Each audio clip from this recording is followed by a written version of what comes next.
Hey the rulers, DMO73 here, bringing you our first showdown post-Masterpiece 2 with myself playing Lilius Petal, Nine-Tailed Fox with the Pearl, versus Paul checking out Zero using the Apple and the new tools. Let's go ahead and jump right in. Ruler School is brought to you by Odyssey Games, where you can go to pre-order upcoming Force of Will sets, ccgprime.com for singles and supplies, cardodoko.com for those rulers in the international market looking for product, and to our guest lecturer members, Vite Ramen. Class is in session. So here we go, very exciting to be jumping into our first match using the new rulers, the Fate mechanic, kind of leaning into it since we have Masterpiece 2 and all of the Fate regalia up. Paul did win the die roll here before we started, so he is going to be going first, which means he gets to start with Silver Apple, which is a little bit of a weakness for Fox. We have a lot of things that have symbol skills, and unfortunately, including Fox himself, he has been reprinted to now have Eternal instead of just saying this card can't be destroyed.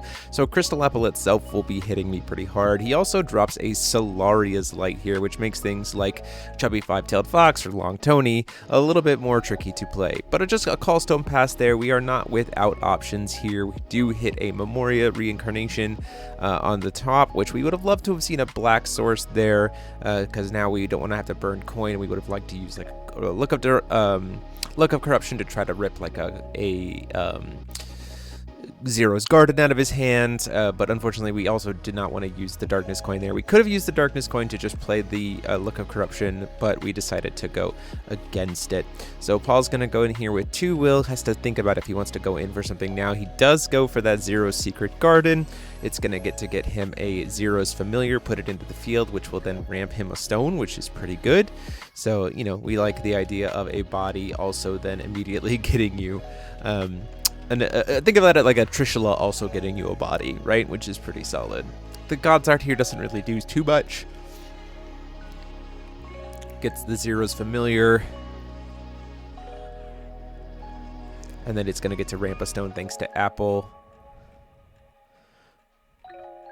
Now, we have a pretty good hand here. If he didn't have that Solaria's Light, we'd be able to start going into some, like, probably a Judgment of Fox next turn, into those kinds of things. He does only have White Will, so we are at a position where we could Judgment Fox pretty comfortably without him trying to destroy our Fox right away. But we do still have to be really careful here. Have a lot of Yigdors in hand, unfortunately. There's our Killing Stone here for 2. We need to try to get our... We need to try to get the regalia online here. We do burn a Look of Corruption. He decides to use Mirror. That kind of serves the purpose there. It's like one more thing he can't use to stop activate ability of Fox, and it rips a card out of his hand. Like, we probably would have taken that anyway. Paul choosing to call Stone here. Now doesn't have to worry about tapping to call Stone, which is kind of awesome.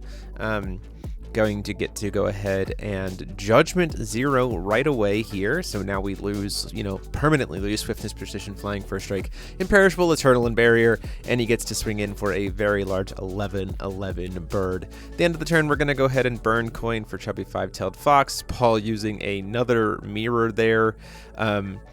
We didn't have 4 mirrors on hand right away. I am going to go ahead and actually full pay for Fox, Chubby Five-Tailed Fox. It would make the most sense because there was nothing else I was going to do that turn, just so I paid 2 will for it, so then he can't mirror it.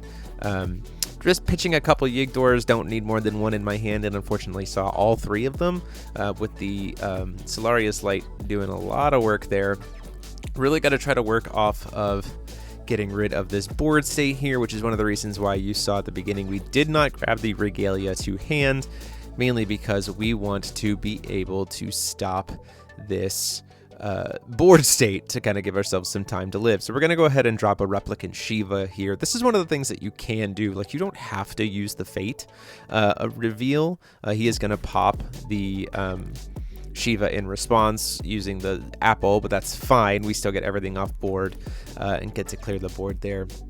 A nice little reset, hopefully, to kind of get us back into the game state. He does get the God's Art to be able to re-judgment if he wants to, but again, we got the bird off. We're not taking any damage this turn off of it, which is pretty solid for us. Paul thinking about doing something before recovery. Does look like we see a Dark Alice Rabbit Princess come down. Great card to help him cycle. pitching another apple, doesn't really need that, sees another mirror, so now he's got plenty of interaction, decides to pitch the Dark Alice. I am fully tapped out though, so he's pretty comfortable to kind of do whatever he wants this turn. Call stones with 0. Uses Solaria's Light to make it so that we have nothing in the RF, everything goes to RFG this turn, and then does slam, kind of expected in a black-white heavy deck, Replicant Odin. That's going to get to destroy all of our stones, and he can also Judgment 0 this turn if he really wants to. He can Goddard to Judgment 0. Again, but he decides to leave up 2 points of interaction just in case there's something that comes out of my way. Now, obviously, something like a Suya would have been good here, but, even just one more will would have been good here. But I start to kind of take some actions, look at what my choices here are. Paul's probably, leaving up those 2 mirrors at this point means that anything I try to play is just going to stop it. I have a couple Persephones in hand, but those don't help me. I need to be able to get to 2 stones, and in looking at the number of Resonators in graveyard and my current life total, recognize that Paul just has it, so the Replicant Odin steals the game, and we move into game 2.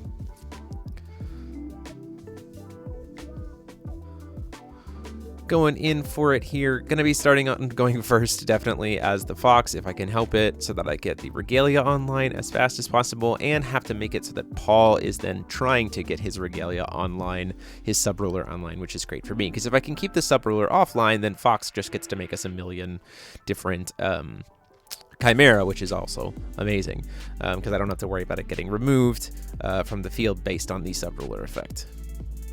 See a Gone there. Fate triggers at the beginning of game. We once again have our Golden Kitsune's Pearl, and he does have Solaria's Light again, but we are okay with this. Paul only has white will here, so we're going to go ahead and just get that off the board immediately with the Suya Cursed Spawn. This is a great way to just say, I don't want to deal with that anymore. He's going to tap an RFG a card. The Solaria's Light will also get removed from the game. We get 3 counters. At that point, we just pass. Setting ourselves up for, again, if he tries to play another apple here, we're in a position where we can drop that other Suya. You say we have a second Suya in hand. He does play white Sparkling Crystal Apple here on the Regalia side. Looking at that top stone. Know that that's a white source, which puts us in a pretty good spot. So we're going to go ahead and do Judgment of Fox here. This is so that it's not going to skip our stone call because of Golden Kitsune's Pearl giving us the enter effect. We knew that that top stone was killing stone because of its tap ability. So we're in a pretty good spot to be able to interact. We do have access to 1 white. We really need to stop him from being able to Judgment next turn, because then, once again, we're in a pretty, same kind of position. Because we have 2 stones, he can't free cast the mirror. He has to pay blue for it, so we can go ahead and target him with Suya to get that apple off the board, which feels great. We'll swing in for 7, take him down to 33. We leave up a point of interaction. We can't possibly go into Fox right now, but Paul can't also possibly remove Fox right now. This is a pretty good spot for us to be in. We do have a couple Persephones in hand if he tries to go for something. And if he doesn't, then we're in a spot where we can try to relax. You see he has that Alabaster. We're going to go ahead and look at the top stone, keep that on top. Call stone with Fox. Hit a Memory of Reincarnation. We're going to pay 3 for it. We do not mind. And then pay 2 to play Gone. So one of the things about Fox right now is he plays the Alabaster here. I do have... He still wants to go ahead and get the Alabaster in response to the Gone. So, which makes a lot of sense because, he wants to be able to have... never able to really go for a Fox effect. But back to what I was saying before, the thing about Foxes right now is there's a lot of good things you can play in the main deck that make it so that Chimeras are just icing on the cake. You want to be able to apply pressure without having to go into the Chimeras, so then if you do get the opportunity to go for the Chimeras, you just get a lot of insane value. So Gone's a great example here. It ramps us to stone, it sets us up for future killing stones, and it possibly represents us being able to do some really great work with sets us up being able to do really great work with a piercing in here. He's gonna go ahead and has to Judgment here. Now he can't call Stone because he's already performed Judgment, so this does tap him out, and we don't have Barrier or anything else, so that is something to kind of keep in mind. He does have a Light Lightning in hand, which is also something for him to kind of keep in mind. So he could try to use that to destroy something, but the weirdness is he's got to be really careful, because if he uses like Mastery or something for that, because it does have Mastery, the Mastery is just for Awakening to be able to like tap and awaken it, so he's kind of like fully tapped out right now. So I have a pretty safe turn. You see the Shiva is revealed there. It shouldn't be, so we're gonna go ahead and pitch the Persephone here to try to pop the Alabaster. Now we just have to deal with the Zero, so we're in a pretty good spot to be able to do that as well. Second Persephone will certainly do that. Pop the Zero off the board, get that out of the way. We can swing in for 7, swing in for 5. That takes him down to 9. Gone is currently not big enough yet, which is one of the reasons why we got to get a little bit clever here, but it is going to help us close the game by we can look at that top stone, see it's a type we already have. You see we have 4 unique stone types, and then we can go into a Chimera here using Fox. We get a lot of really good value off of it because of Griffin. Not printed in Paradox, but still exists in Wanderer. Ramps us 2 stones, which does see our 5th stone of a different name, making Gone a 2000, and we can punch through for lethal. So like you said there, like you saw there, the Fox was the icing on the cake. It helped us close with the pressure we were already establishing. And with things like Suya, you get to really kind of start manipulating the board state. Now we're going second here again in game 3. So we're going to have to deal with that apple right out the gate, which we understand.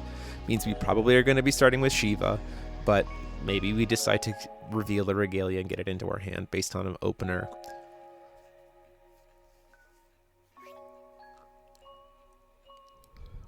I'm going to choose to grab the Shiva. Also just a little bit of an error here, noticing that a couple of things were still there. Oh, we did decide to grab the Regalia, it looks like.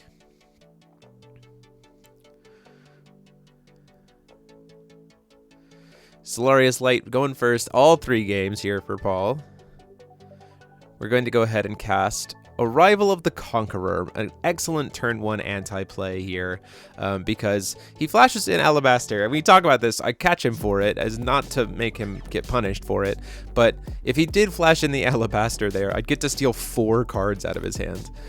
So we lose a mirror for RFGing, and I get to take the Alabaster and the Dark Alice.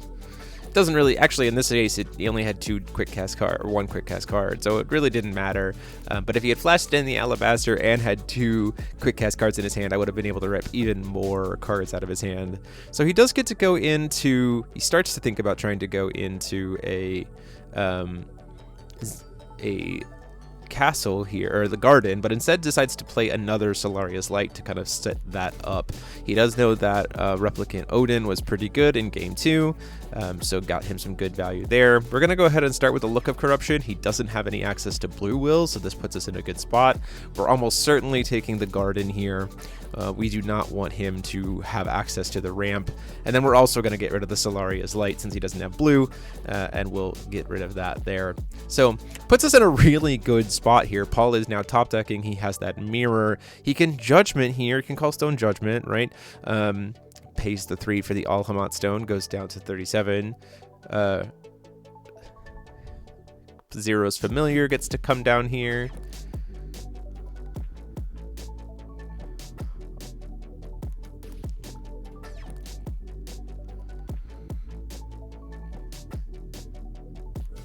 And then he gets to go ahead and pass the turn.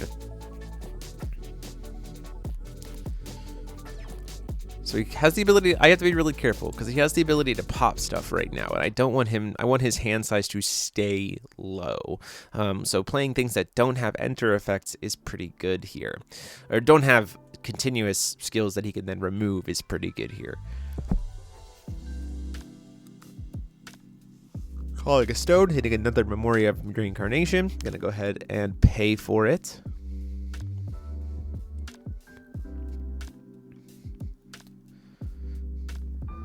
I know that he has a Ray Asdable in hand at this point.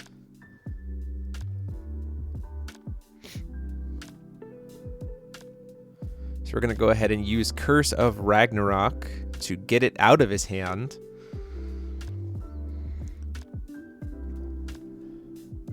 And then say we're just going to pass. We're going to say that's fine. We're going to accept that you're at a top deck of 1.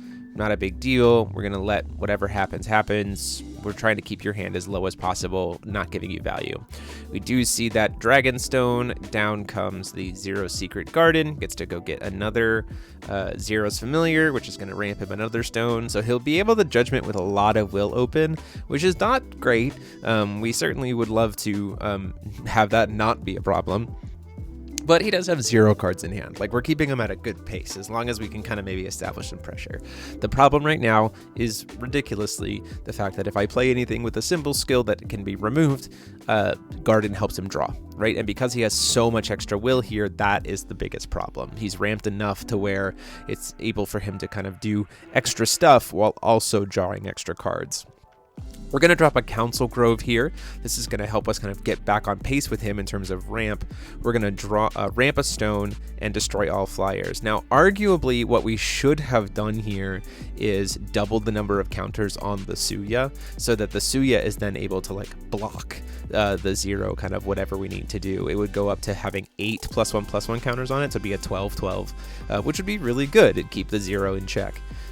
But we're still, once again, able to ramp a little bit higher, have a little bit more resources available to us, and again, Paul is fully out of cards in his hand. So if we don't play things that have symbol skills, then we're in a better spot. Or if we can find something like a Lorite to be able to cancel his activate ability of his Apple, that also would be phenomenal, right? So these are all good positions or good things for us to kind of consider while we have a little bit of time to breathe here.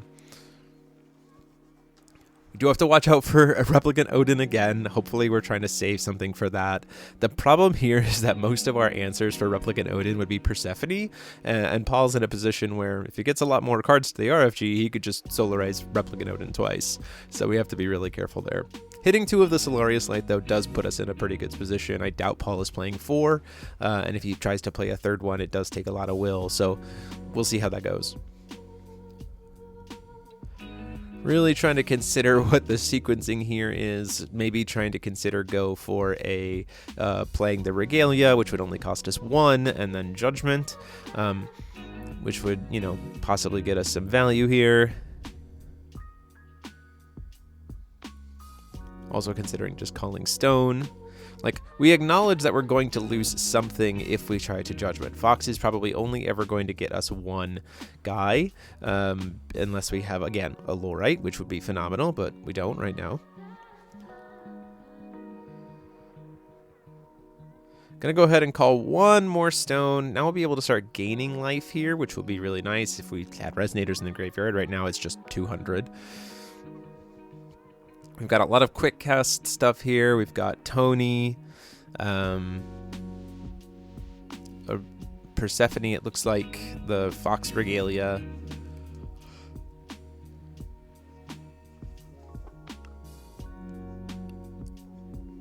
Gonna go ahead and hard cast a Ray Asnamol. That's a little unfortunate, right? So that's a piece where we really... It might have been better for us to try to do the +4, you know, the +1/+1 counters instead. So then we have something that's bigger than his Ray Asnamol. In response to the Ray Asnamol cast, we are going to full cast Chubby Five-Tailed Fox. Draw, discard a Yigdor. Draw...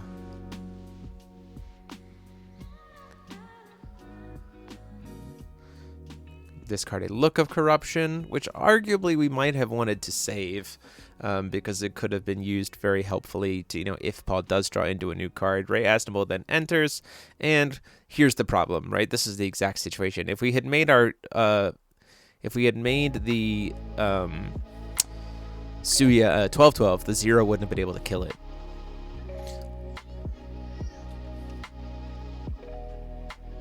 So we go into our turn. We're sitting under a Ray Asnamol. We got to try to find a way to answer that.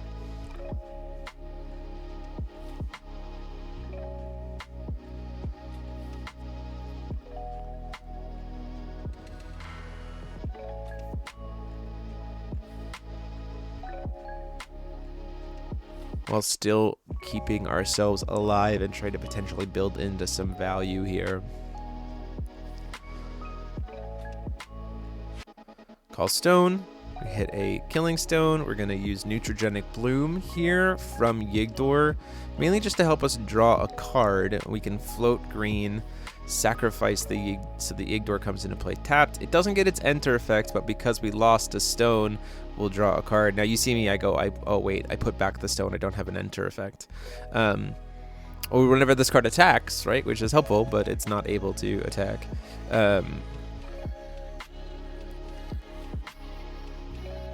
But we do have 2 bodies out here. We have to kind of keep them alive. No symbol skills still that have been removed.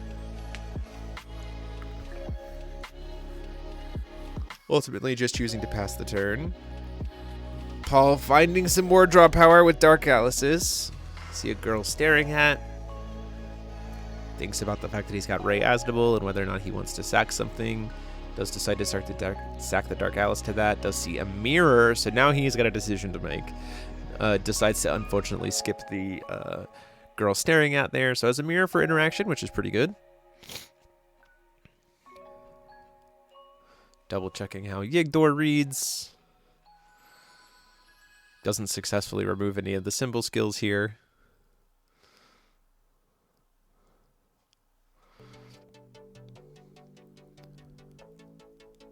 Kind of regretting his girl staring at discard at this point, since he doesn't have a way to use his apple's activate ability.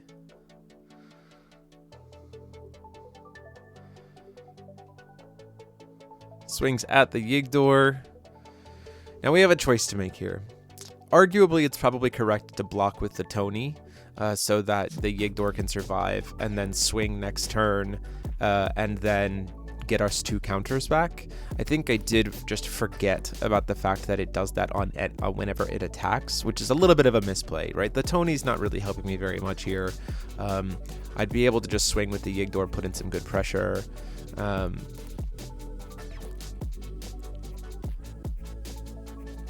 We're going to go ahead and, before recovery, cast Council. So this is also a little bit of a misplay moment from me. We're going to try to ramp a stone and destroy all water resonators. He goes to mirror to lock us to main phases. Just see a Solarius Light, which doesn't do much. Now we have our enter effect, and this is the misplay. So I could have Neutrogenic Bloomed there in response to the stone to bring the Yigdor back. It would then get to recover and get me another stone back. So I would actually ramp here, which is a little bit of a just missed sequencing element, right? So now I'm representing, I've got more will, I've got Yigdor up and recovered, able to kind of sit and wait. I could try to go into judgment here. I can do all kinds of cool stuff. But it's really a matter of just, again, unfortunately, a little bit of a mis-sequencing thing. And it does come up, I think, because having that extra body and that extra stone would play into, you know, other opportunities of what I'm going to try to do here. We do see a Look of Corruption come down, rips that other Solarius Light. Arguably, it might have been best to just wait to try to use that until after I tried to flip, so that I would maybe be able to steal a card based on if he's going to destroy something. But again, you know, 10,000 foot post match view. I have a Spark of Life here. I have a Gone. I have the Regalia. And one thing to note is that when we recorded this, we had not seen the new CR that stated that performing Fate of a Regalia on field is unchaseable. So we do a little bit here of casting Golden Kitsune's Pearl for 1 black.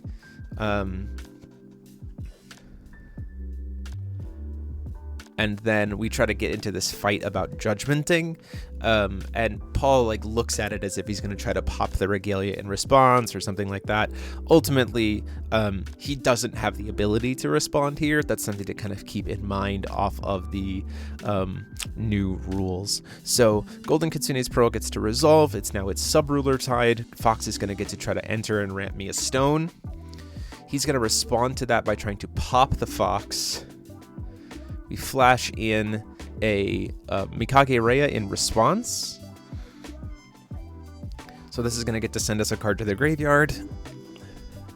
And here's where our sequencing gets us a little bit messed up. So currently on the chase is trying to pop Fox. We try to look at saying, oh, what am I going to send to graveyard? I try to send either a Persephone or a Suya for Curse of Caduceus, or for the Curse of Rag. Because we already have a Suya in grave, I'm going to go ahead and pop the, send a Persephone to graveyard here. And then we float 2 will. We use the God's Art of Fox here. This is, I think, the subruler. I think this was a mistake. So it's going to give me any Chimera I want, which gets me Griffin, which gets me 2 stones, which triggers Neutrogenic Bloom to get Yigdor out, which I don't really need to do. I could have done that earlier. And then at that point in time, if I had done it earlier, I probably don't use the God's Art here. And then I draw a card. And then we go ahead and go for a Griffin sack with the actual Fox effect here. To get us another Chimera, specifically Old Hand Gimmick, which is a great resonator to grab if I have a blocker. And then we'll Spark of Life to destroy the 0 with Fox before he kills it. So a couple things happen here. One, we get through that entire sequence, and then I forget to ramp the stone that I get for free for performing the judgment effect of entering. So that's also a mistake from me, a pretty dangerous mistake here, not having the will to be able to play, because he pops me for one will here, draws a card, and then I use the floating to try to cast a Curse of Rag. So he's going to go ahead and in response use Mirror to try to draw into something. Me having 1 extra will here would be relevant, because now the Curse of Rag's trying to resolve, he flashes in a 0, but now I don't have 2 will. If I had remembered to ramp the stone, it'll come into play in a little bit, that I need Tony to be able to resolve. And missing the stone call here, leaving myself at 1 will, means that based on what Paul top decks, we could be in for a really bad time. He top decks a... he thinks about trying to pop the gimmick, but none of my stuff currently has symbol skills that have been removed, so I'm safe from the apple. Old Hand here is incredibly important to keep alive because it's going to be able to kill this 4. This is the biggest piece here. So he pays 1. He's going to go ahead and try to do the God's Art ability to heal his 0. And you're going to go ahead and re-judgment 0 back out. And then he goes to swing in. And here's where it's a problem. So he gets a counter and recovers. If we had the only card in his hand, I think right now is a Dark Alice or perhaps a Mirror. He swings in at the Old Hand Gimmick. And I try to go cast Chubby 5-tailed Fox here to try to serve as a blocker. This is where there's the problem. If I had had the extra stone, remembered to get the extra stone, that Alabaster Dragon that he drop decks here wouldn't have been able to stop the Tony. I would have been able to full cast it for 2, and then its Tony could have served to block, keeping the Old Hand Gimmick alive. Then Old Hand Gimmick on his turn would have been able to kill both the 4 and the Alabaster. Or we wouldn't have been able to kill the Alabaster, I'd be able to kill the 4. Especially because I have a Persephone in hand that can pop the 0, get it off board, and then 0, and then Old Hand Gimmick could just go in off the off the 4, get that off the board, and just really put us in a position of absolute dominance of this game. Alabaster wouldn't be a problem. Old Hand Gimmick would start getting bigger every single turn. It really wouldn't matter. The 0 would have been killed twice. Paul would have been in top deck mode. Just a real unfortunate mis-sequencing there of remembering stuff, and why, it's a good illustration of remember all of your triggers. Just keep things in mind. We have a second Persephone here, which can pop the Alabaster, but we actually think that maybe we want to not cast it. We start to cast it, and we're like, oh, wait a minute, actually, you might top deck a Replicant Odin, but maybe that doesn't even really matter at this point. Killing the Alabaster probably would be worth it just to draw an extra card and get an extra body on board. We call Stone with Fox. If we can get another... the other issue, too, is that if we could get another of the Thrones, the Groves, we could heal Fox and start kind of doing stuff again, but that Alabaster is the problem right now. So again, Paul has so much will that Persephone is starting to do less and less. It probably would have been better served doing something different. 4 is swinging quite large here, but we do have, thankfully, Yigdor to be able to block it. So goes to try to kill it with the Alabaster, or with the 4. We just swing and recover, stop it here, call stone, pass. And we're just kind of getting into this little footsies game where Yigdor is serving the purpose here. We decide, you know what, let's go ahead and get this Alabaster off the board. We're going to start gaining a bunch of life every single turn. Yigdor's just never going to swing. The Persephones can swing, and we're feeling pretty good here. Like, we're in a position where we can chip.